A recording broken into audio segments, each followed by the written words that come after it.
ওই মানুষ নিকৃষ্ট মানুষ, ওই মানুষ অসভ্য মানুষ, ওই মানুষ নামের কলঙ্ক যার কপালে সেজদা নেই। তুমি মুসলিম নামের কলঙ্ক, তুমি আল্লাহকে অপমান করলা, তুমি নবীকে অপমান করলা, তুমি মাকে অপমান করলা, তুমি বাবাকে অপমান করলা। যে নামাজ পড়ে না, যে সেজদা দেয়, বদনসিব। এজন্য কপাল মন্দ কার? সেজদা নাই যার। বলেন কপাল মন্দ কার? হ্যাঁ হ্যাঁ হ্যাঁ, কসম আল্লাহ, মূলত ওই ব্যক্তির কপাল মন্দ যেই ব্যক্তির কপালে সেজদা নেই।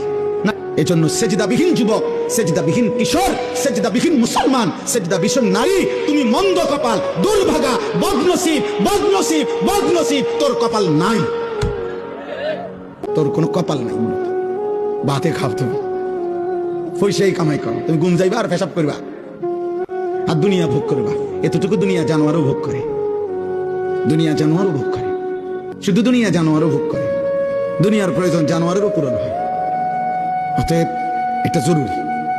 কেন নামাজ পড়বেন না? কেন 5 ওয়াক্ত নামাজ পড়বেন না? শুক্রবারে শুধু জুমার নামাজ পড়েন, 5 ওয়াক্ত নামাজ পড়েন। আমনে সালাক, আমরা বেকুব। হ্যাঁ, আমরা চিরা খাইয়া বড় হয়েছি, আমরা ভাত খাইয়া বড় হয়েছেন, আমরা বেককল। শুক্রবারে শুধু 2 রাকাত নামাজ দিলে পড়িলে 1 সপ্তাহের নামাজ হয়ে যায়। আপনি এত সহজ কথাটা বুঝে লাইলেন, আমরা বুঝলাম না কেন ওটা?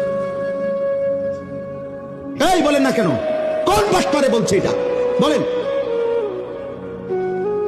কোন হুজুর তো দূরে থাক, কোন বাটপারে বলছে কিনা আপনারে যে হে মুসলমানের বাচ্চা, শুধু শুক্রবারে 2 রাকাত নামাজ পড়লে চলে আর 1 সপ্তাহ নামাজ পড়তে হয় না? তা কোন সিটারে বলছে আপনারা? মুসলমানের উপরে জুমার নামাজ ফরজ না 5 ওয়াক্ত নামাজ ফরজ?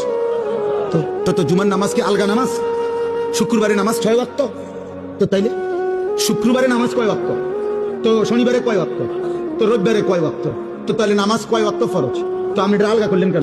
কোরআন শরীফের এটা মনে করেন আপনি এই পুরা কোরআন শরীফ থেকে আপনার বুঝে ধরছে না, এরকম 2টা আয়াত আপনি এনতে সরাইলাম, অনুমতি আছে?